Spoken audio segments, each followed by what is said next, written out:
Tapos nilagari ko na lang.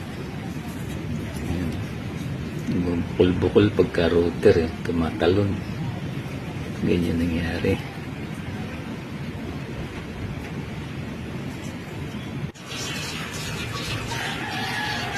Yan, tapos na yung handle natin. Pwede na natin i-assemble para matapos na.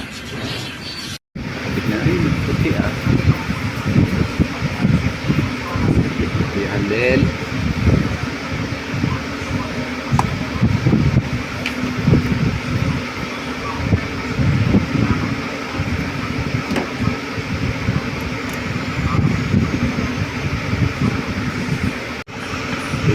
Kapit na yung handle natin.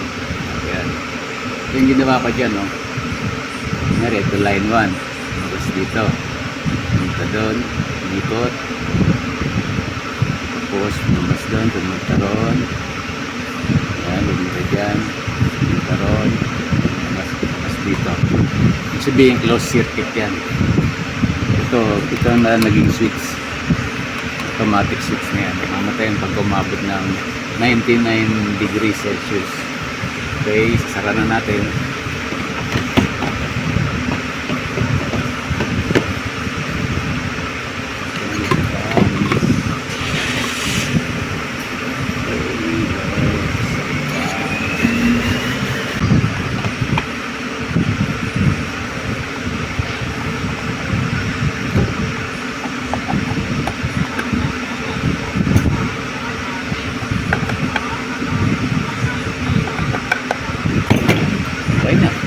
Tayong kawaling maliit. Okay na.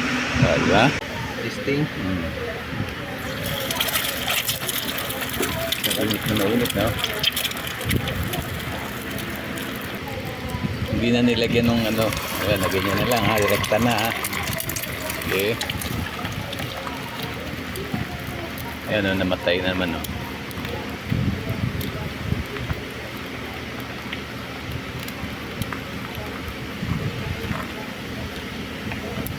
Tay. May mantika yan? Oo. Oo.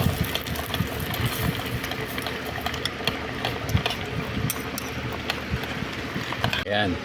Pang-apat na lutuan na yan. Sige, lagay mo na ba eh.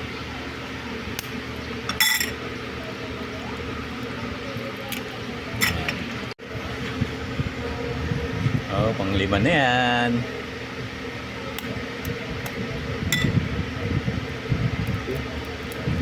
Sige lang, lagay mo lang. Oh. Perfect. Dapat mayroon pang sungkit talaga na sensi, no? Sensi yung tao. Okay na yan. Ito naman isusunod natin na project. 12 volts na electric fan motor. May control. Thank you for watching.